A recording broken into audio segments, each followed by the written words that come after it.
Sit back, it's time to get groovy. Question, do you remember that movie? Welcome back to Remember That Movie. I am the third Alejandro Rosa on IMDb. And I am Steve Johnston, still not on IMDb. And we're back. We're back with a new episode. We're back with a new movie. So let's start us off by just seeing how we are. Steve, how are you? But more importantly, what have you been watching? Go! I am doing well, and unlike previous episodes, I am happy to report that I have been watching stuff. You will be pleased to know that I have finally finished Season 1 of Our Flag Means Death. It has taken him all year, folks, but he's finally there. Good job! Just in time for Season 2 to come out. That's right, even though Season 2 is halfway out now. But yes, but let's not talk about that. Shush, don't mention that. And then, because I was in far too good of a mood, I also watched the 1986 animated film When the Wind Blows.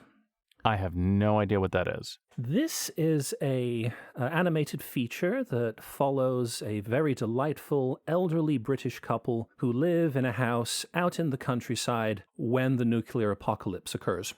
That took a turn. It did. It does. I thought we were going to talk about little funny animals and things like that, and you were like, nope, No. Nuclear apocalypse. Nuclear apocalypse. It was one of the movies that came out in the 80s that was essentially a warning against nuclear war and attempted to depict what would happen if it actually occurred. The movie was heartbreaking and bleak, which was kind of the point. Yeah. But from a technical standpoint, it was interesting because although the characters themselves are 2D cell-drawn animation, the interior of their house was a 3D model, and movements through the house were done using stop motion. For example, you'd hear them talking in the kitchen, but you'd see a shot of the living room, and then all of a sudden the camera moves through the living room into the kitchen, and the characters are then there, which it was just, again, technically really interesting. Very cool. And what have you, sir? What have you been watching? Let's see. I finished Season 2 of The After Party on Apple TV, which was interesting because when I started it, I was like, I don't know, can they really do a Season 2? And kind of like Murders in the Building Season 3, I started out with the same thought, like, I don't know if they're going to make this work. And by the end of it, I was like, this is so good. Please do 8 more seasons.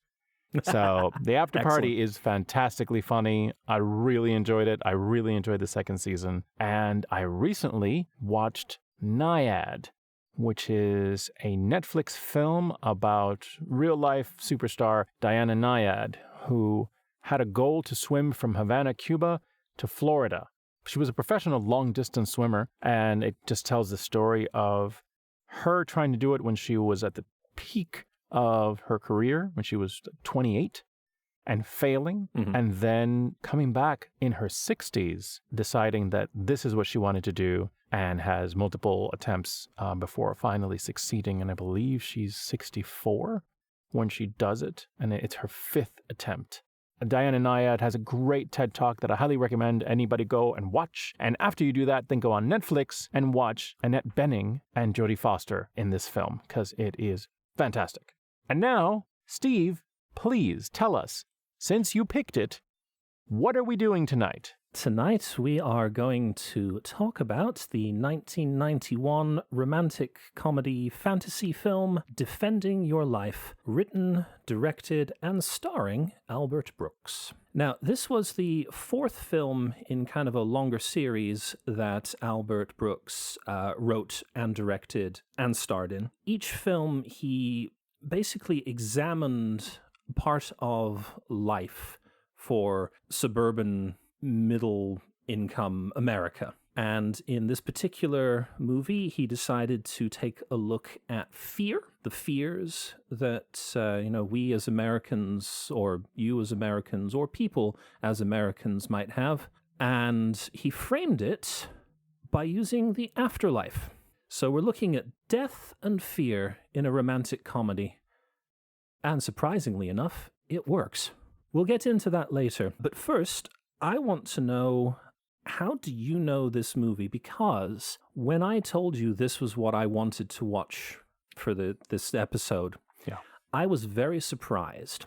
Because not only had you heard of the film, you had also watched it.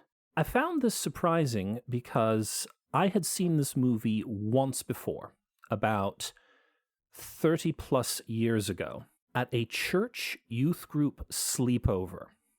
That's fantastic. It was one of those overnight programs where you went and the goal was to stay up all night. So after dinner, we played some games. Then we did like late night field trips. I remember we went to the supermarket at like 2:00 in the morning and saw the small army of stalkers that were replenishing shelves. I don't know if they still do that anymore or if it's all just done during the daytime. But after the field trips, we headed back to the church and we watched Defending Your Life. This movie just stuck with me. I remembered so much of it, despite the fact that I only saw it once 30 plus years ago. I'm fairly certain there was some religious discussion that followed the movie at the sleepover, but I remember nothing of that.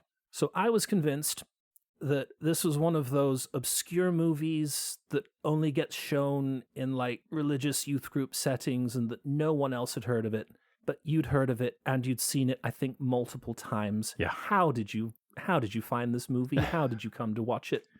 Well, like a lot of things in my childhood, it all goes back to HBO, home box office.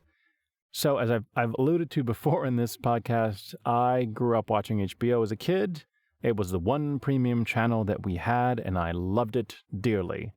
And HBO at that time did not make original content. They just bought movies and put them on there and played them a lot. And Defending Your Life was one of those films.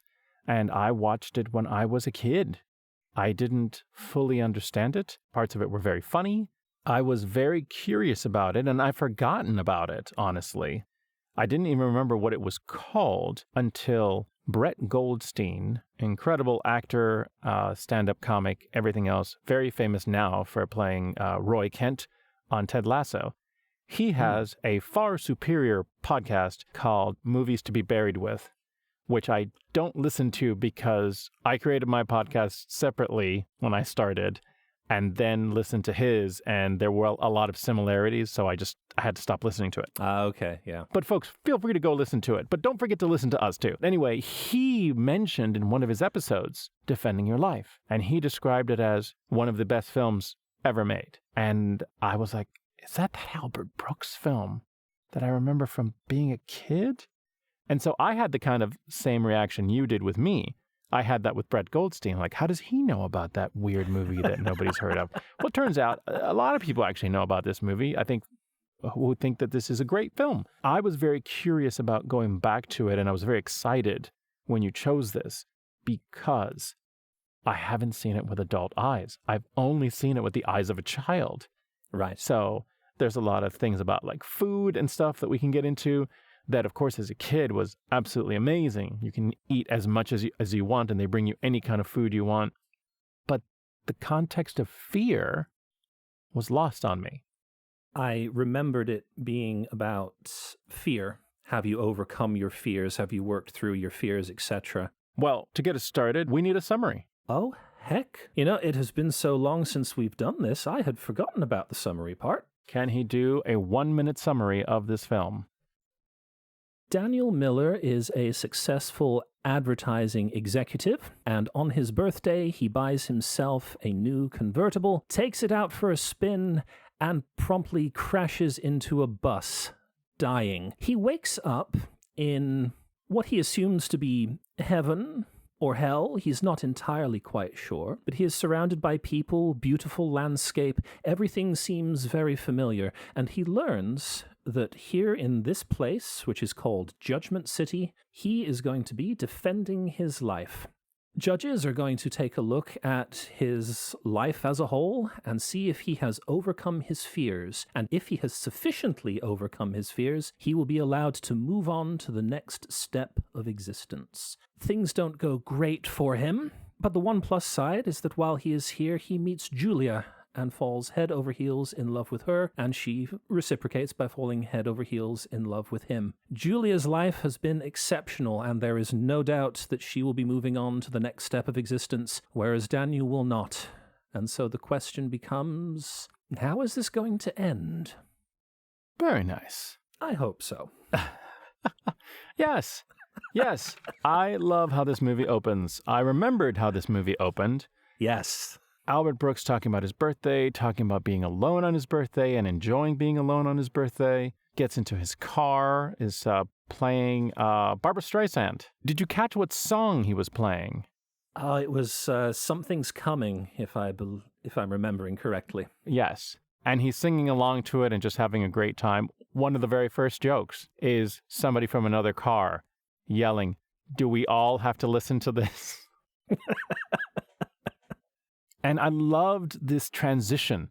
You know how in some of the Tim Burton films, there's these very purposeful, big visual moments where you see orchestrated movement. We see him wake up in a wheelchair being pushed with other people in wheelchairs around him, a whole gaggle of wheelchairs. This scene was remarkable. I remembered it from 30 years ago, and it was amazing to see it again. The wheelchairs are being pushed 3 abreast by one person. Yes. And then they get to the end of a hallway, and 2 other orderlies swoop in from the sides, grab the outside wheelchairs, and they all go off in different directions. We see just row after row after row of these wheelchaired people being pushed off in different directions. It is remarkably well orchestrated.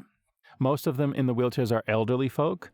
And then kind of occasionally sprinkled throughout is different people of different ages. But it's just this beautiful introduction to the world we're about to go into.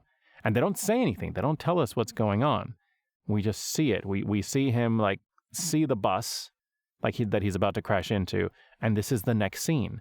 And he's totally out of it. And so is everyone else. And nobody's talking. And then from the wheelchairs, everyone goes into these silver trams that reminded me of Disney World. You were very close. The trams were actually older models that Albert Brooks rented from Universal Studios. Oh, fantastic. And they're all taken to different places. And it was just fascinating. And I will let you talk at some point. He can't talk, speaking of. Nobody can really speak when you first get there. They mentioned that there's a transition from being alive to being in this space that takes a day before you're kind of back with it. So everyone's just kind of, their faces are flat and they can't say anything. There is a tram guide who is pointing out some things to the new arrivals, and she says, "How many of you like golf?" And nothing happens. And then she goes, "Oh, that's right. You can't move your arms yet, but that's okay." So great. I was instantly thrilled with the beginning of it. I was just like, oh, this is neat. This is interesting. They introduce Rip Torn. Bob Diamond. Rip Torn in a wonderful suit, looking like a lawyer or a businessman, which is just kind of what Rip Torn looks like most of the time. Yes. And then we come to discover that he is, in a sense, Daniel's defense attorney for what is going to be a trial about his life. But it's not a trial. And they keep saying, it's not a trial. It's not a trial. But they're all dressed like lawyers. They all talk like lawyers. The 2 people who come in are dressed in judges' robes, but they say that this is not really a trial the whole time. So I'm on trial for my life? Well, first off, I don't like to call it a trial. Secondly, yes. The comedy in this film is so great. It dances between these moments of comedy and then more serious. Mm-hmm. I don't know. It's very moving. They kind of describe, you're going to be here for the next 5 days, folks, to determine whether you can move on to the next phase or you just have to go back to Earth and try again. So when they take them all to hotels, essentially. Daniel goes into the hotel, the Continental. He turns on the TV the next day, I believe. And it's like there's a soap opera. What's my name? Yeah. You never told me your name. Yes, I did. It's the first thing I told you. In which life? Dun, dun, dun. Why do I remember all these quotes? I don't know. He turns it and it goes to Face Your Fears, which is like a game show. Yeah. Turns it again and it's an information channel about Judgment City. And it's just like, all the things you can do at Judgment City. And then one is just the Weather Channel. Please tell me what the Weather Channel says. Turns on the Weather Channel, and there's the scrolling weather that just says 74 degrees, perfectly clear skies, and it's just that on repeat. I think it actually has something like for all time. Oh, I missed that bit. At some point, Daniel goes and meets with Mr. Diamond and gets everything explained to him, including one of my favorite bits. Well, you only use 3% of your brain. He goes, well, how much do you use? And do you remember what Bob Diamond's was? It was like 47, 48. Which becomes a running joke because then they refer to everyone that comes up from Earth as a small brainer. Yep. Small brains, yes. So I would love to talk about the people who are in this film, Steve, but you are running the show today. So who is in this film? I'm running it. That's why we've run into so many roadblocks. Knew there had to be a reason. So we have already mentioned Albert Brooks, who not only stars in but also wrote and directed the film. You mentioned Rip Torn, who plays the part of Bob Diamond, Daniel's defense attorney, though he's not really a defense attorney, but... And it's not really a trial, but go on.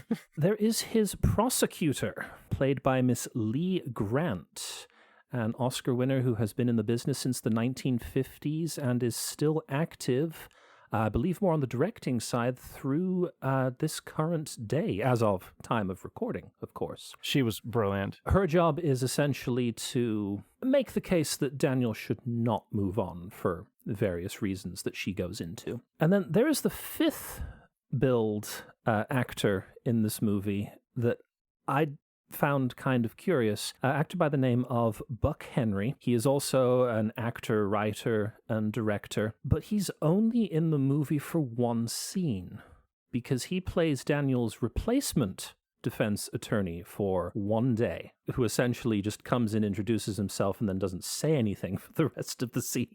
If we want to do kind of a tie back to other stuff we have talked about, Buck Henry acted in the short film The Absent-Minded Waiter, starring Steve Allen, that was directed by Carl Gottlieb and was the short that got him noticed, so he was tapped to direct Caveman. I thought The Absent-Minded Waiter was Steve Martin. It was Steve Martin. I said Steve Allen, didn't I?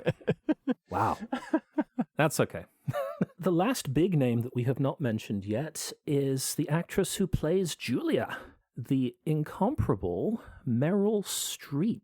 So good. So ridiculously good. And I love how Albert Brooks managed to get Meryl Streep on board with the project. Okay. So Meryl Streep had acted recently with Carrie Fisher in a movie whose title I'm afraid I have lost.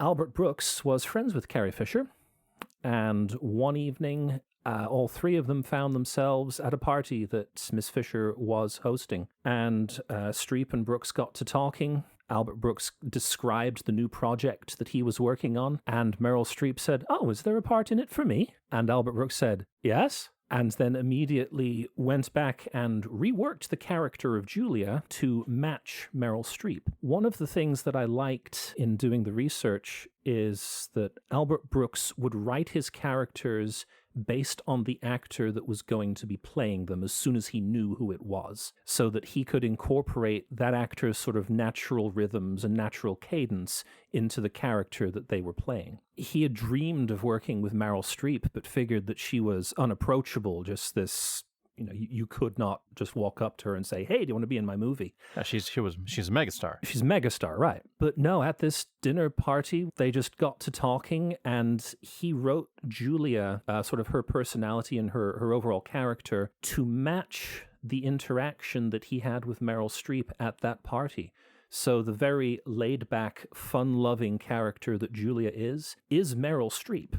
It's so interesting because she comes off as so sweet and so funny. She does his dialogue so well. Gosh, and they're very good together. They are. We were just watching Only Murders in the Building, and she had incredible chemistry with Martin Short. And she has incredible chemistry with Albert Brooks. Maybe that's just her. Maybe she can have incredible chemistry with a palm tree.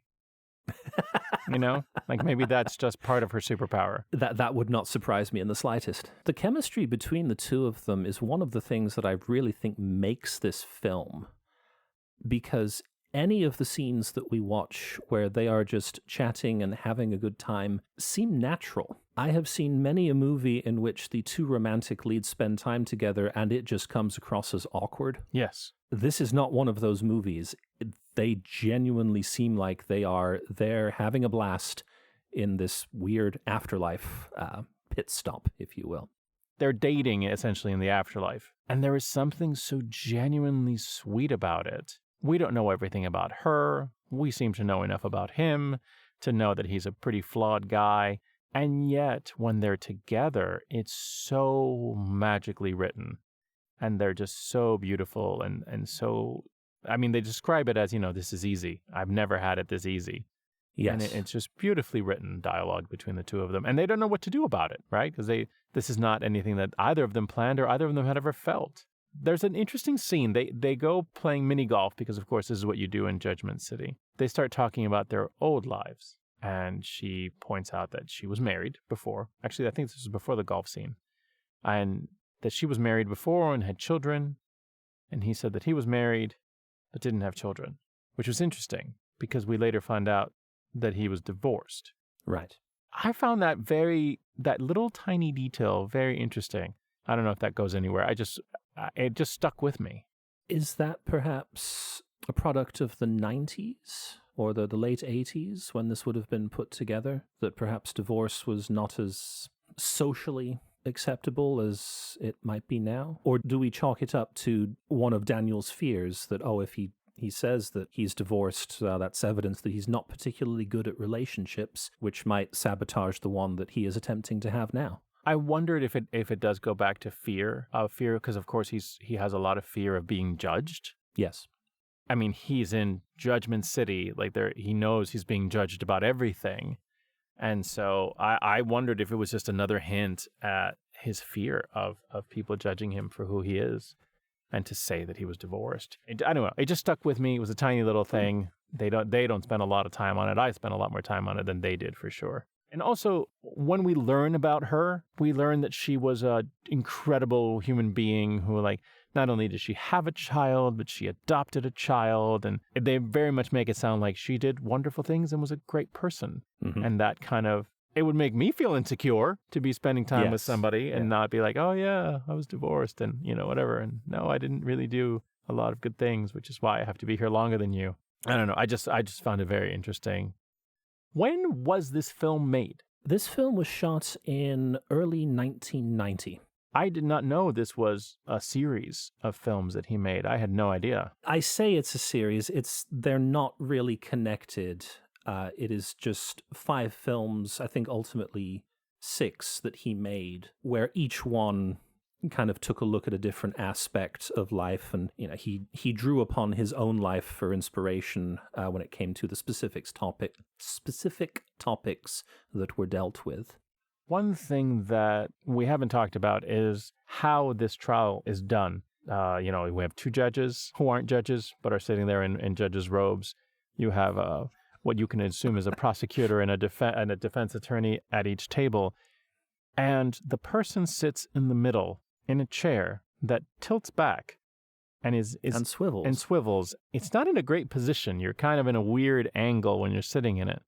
Kind of like when you sit back in your office chair, you go towards the back, but you're not really anywhere. You're somewhere in the middle between forward and back. And what happens is that the chair is turned and it faces when you could describe this as a giant screen. And they play you parts of your life and then ask you about it. Again, to discuss.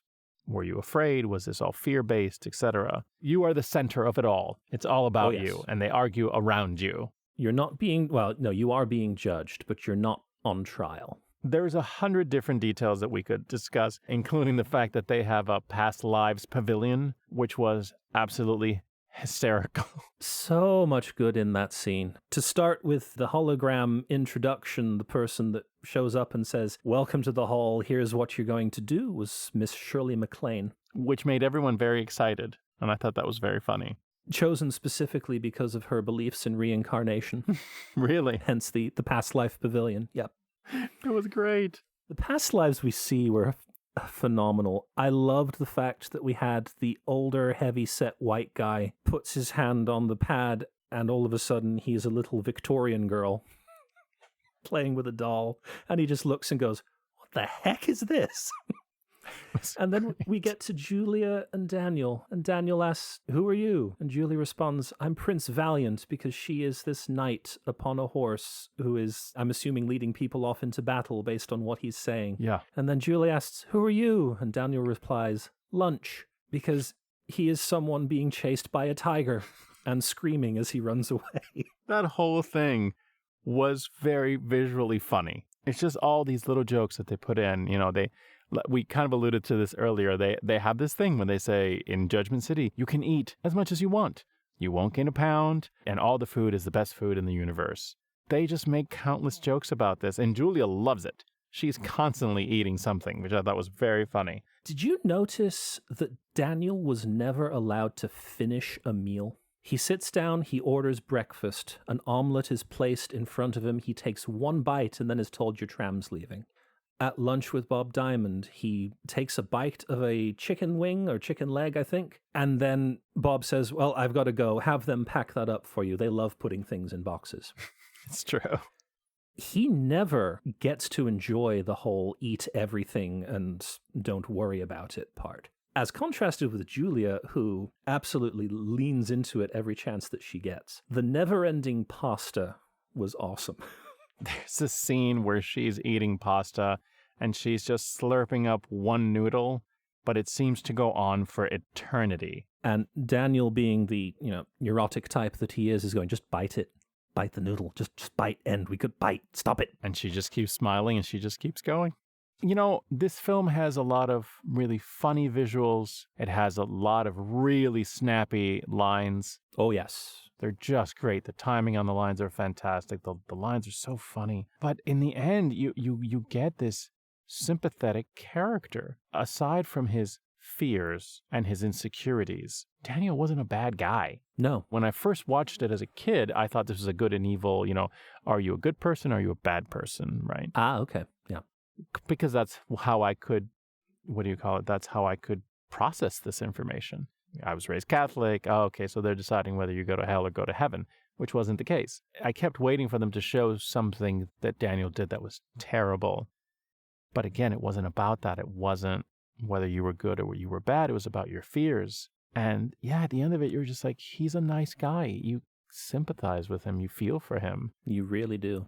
And I was so surprised at that. I will not lie. We get to the end of the film, and I totally teared up. It really got to me. Which bit? Because I may or may not have also welled up at one point towards the end. Actually, before we get to the end, let's just talk briefly about how Daniel's trial, quote unquote, goes versus Julia's. Because, as you say, very sympathetic character. You get the overall sense that he has tried to do everything right in his life. He has tried to do the right thing. He has tried to be a good person. And then it turns out he was not playing by the right set of rules. Because yes, he was successful in certain aspects of his life, but not the ones that he's being judged on. And so his prosecutor brings up multiple instances where fear was presumably kind of the deciding factor in the choice that Daniel made. And it was always, he hedged his bets, he was afraid, he went with the fear side of things. He didn't step out of his comfort zone. Bless Rip Torn for his marvelous sort of sleazy lawyer performance as he tries to object to everything and spin things around. Ultimately, as you're watching, you realize that it's not going to work, that his prosecutor is technically correct. Daniel's afraid of a lot of stuff. He has a lot of anxiety. He's not comfortable being himself. And the choices that he has made have been based on fear. Again, we are not judging you're a good person, you're a bad person. We are judging, have you let fear run your life? And for Daniel's case, the answer is yes. Yes. He has. Contrast that with Julia. During one of their get-togethers, he and Julia says, hey, why don't you come by my trial, when you're done with yours? Yes. I would love for you to see it, which is very sweet. It's almost like you're saying so that you learn a little bit about my life. Right, yes. And so Daniel does. What you see on the screen is a house on fire, and Julia comes running out of the house with the little boy and little girl in her arms and carries them out of the fire. And I think that's when the defense attorney goes, oh, this is my favorite part. Yeah. She runs back into the fire and comes out with the cat. And the prosecutor, with a big smile on his face, leans up and goes, she went back for the kitty. The best part of that is that the prosecutor apologizes and says, I'm sorry, Your Honors, I just really wanted to see that again.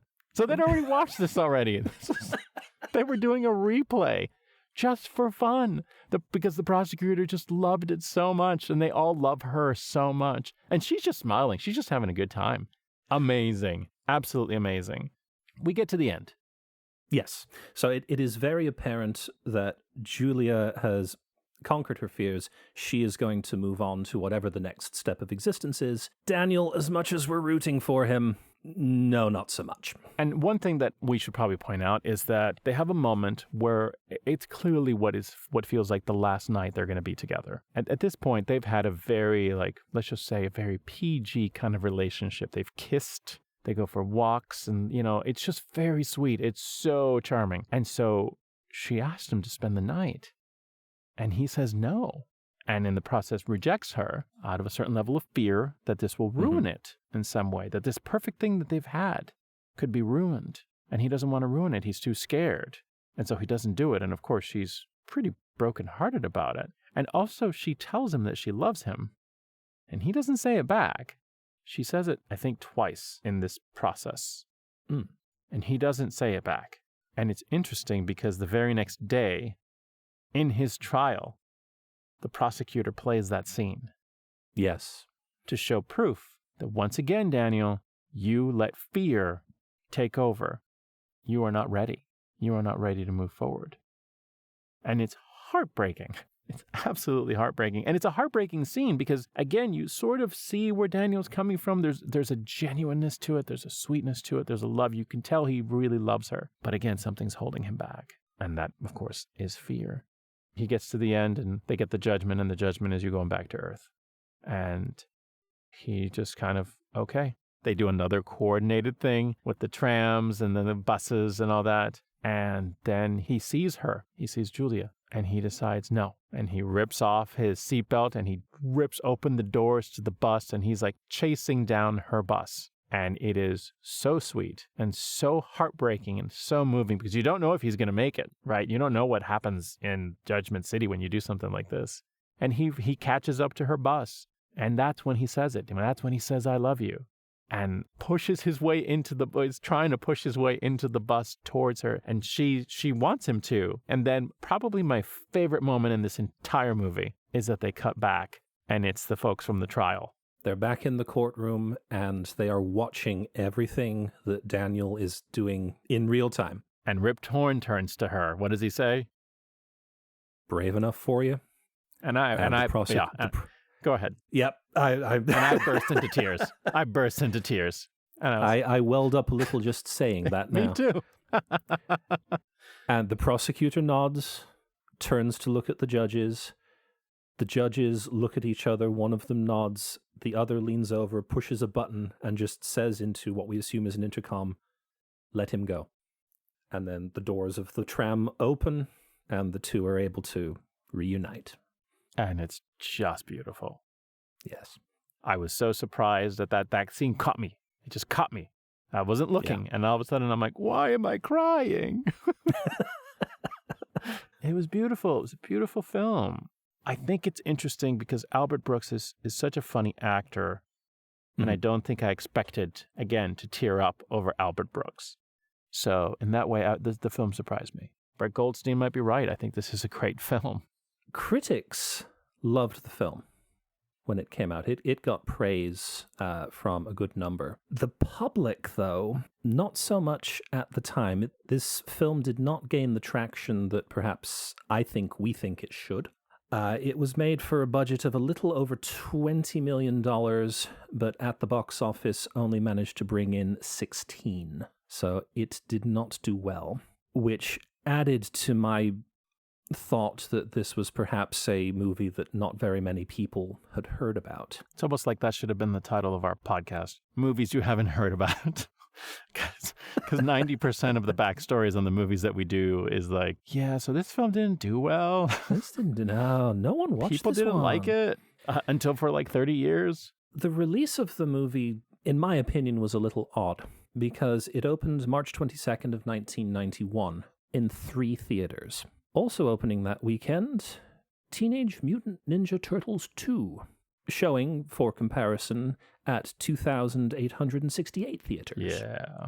2 weeks later, it got a wider release, going up to 700 theaters in total. And looking at the revenues, you saw a spike. The more theaters that it was shown in, it did well, but it did not get, I think, the wide release that perhaps it needed.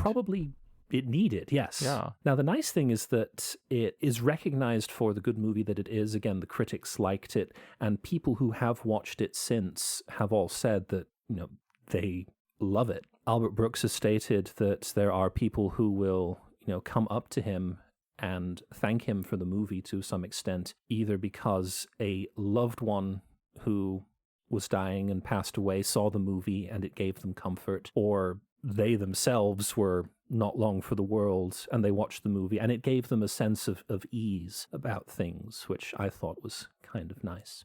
It's funny because even though it's written with a lot of jokes, there's still a lot of heavy stuff being discussed. And yeah, that can be a hard sell, or at least for a company to be pushing for it. My guess is the studio didn't think it was going to do well, so they didn't push hard on it, because that kind of distribution is up to the studio. So in conclusion, I think we like this film.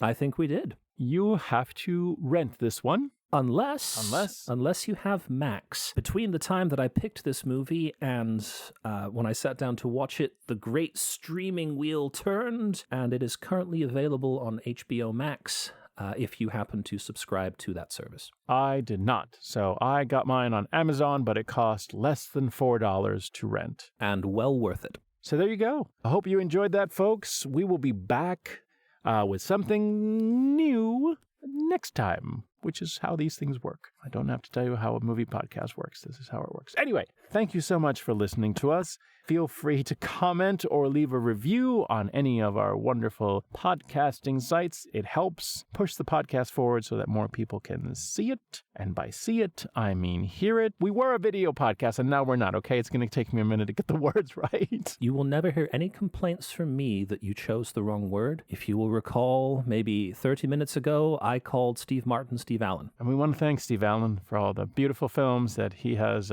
provided us all these years. And with that, I wish you all a very pleasant whatever time of day it is. See you next time.